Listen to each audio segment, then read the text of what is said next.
Pemirsa yang kami kasihi di dalam Yesus Kristus.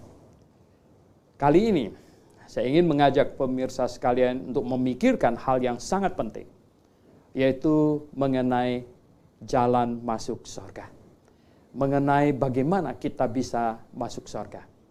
Dan saya ingin membacakan satu ayat di dalam Injil Yohanes pasal yang ke-14 ayat yang ke-6.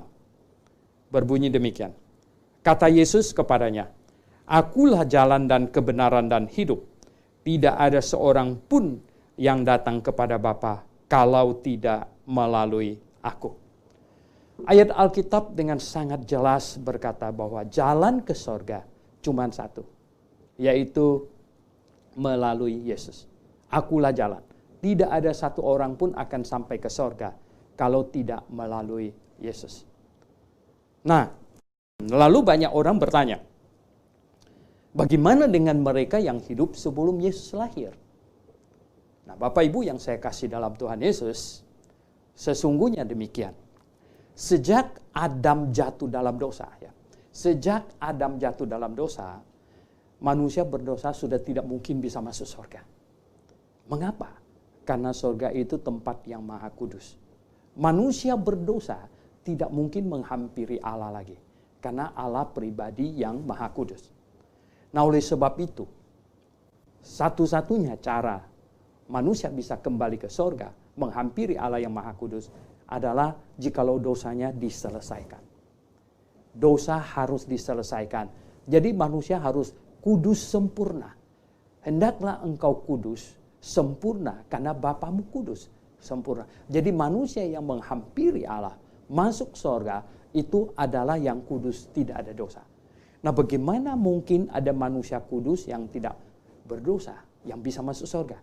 Sebenarnya tidak ada. Dosa harus diselesaikan. Dan bagaimanakah dosa diselesaikan? Menurut Alkitab, hanya ada satu cara dosa diselesaikan. Bagaimana caranya? Caranya adalah dihukumkan.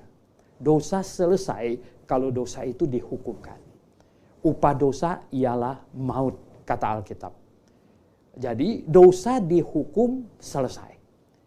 Nah, ketika seseorang tertangkap, misalnya mencuri, dihukum oleh hukum pemerintah masuk penjara 3 bulan.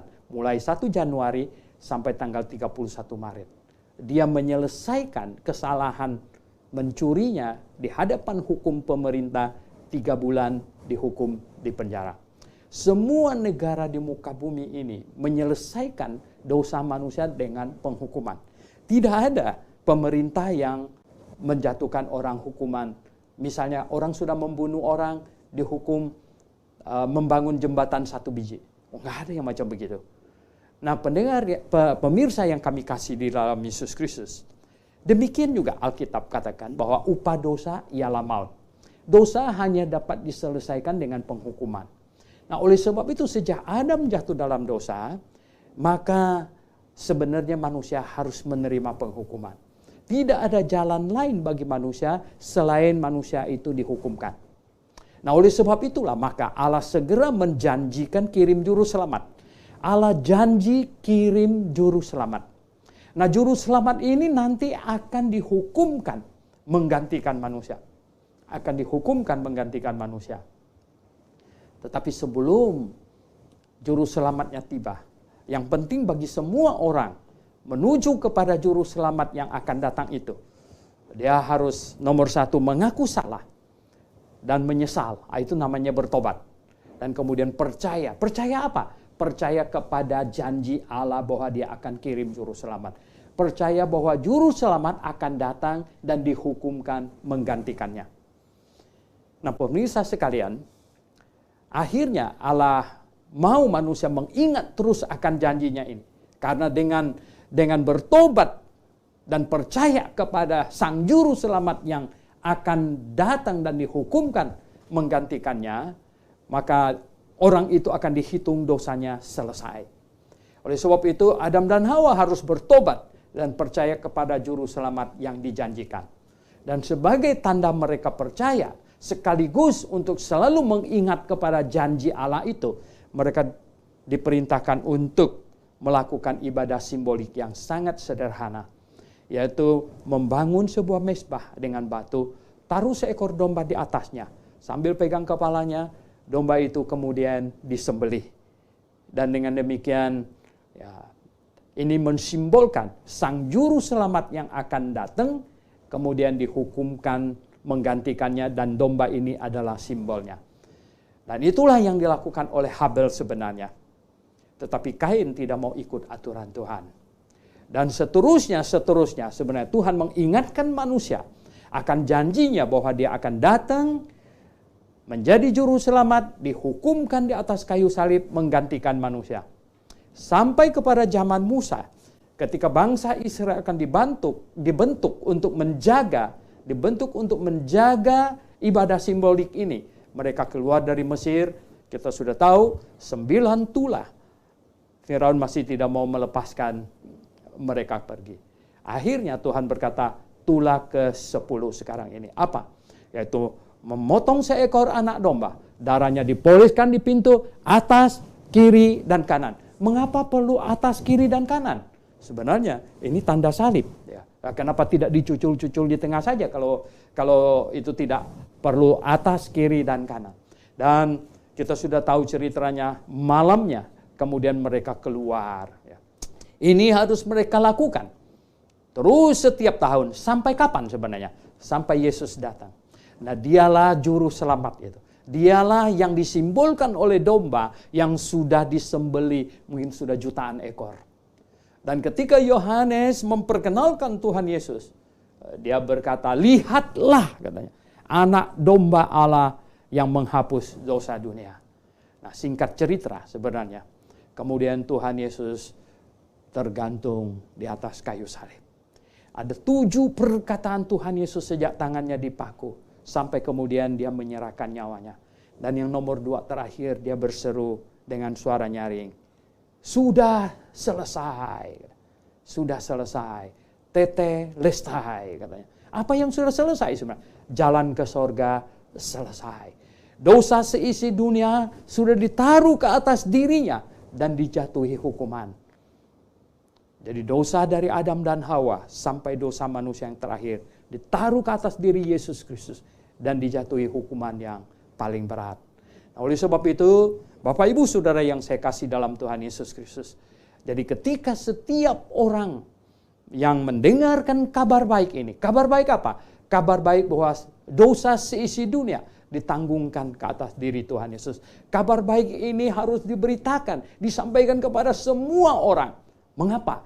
Karena untuk memperolehnya, untuk supaya dihitung dosanya itu tertanggung ke atas Yesus Kristus. Bagi semua orang yang sudah akil balik, dia harus bertobat, mengaku diri orang berdosa, dan kemudian mengaminkan bahwa Yesus sudah dihukumkan menggantikannya.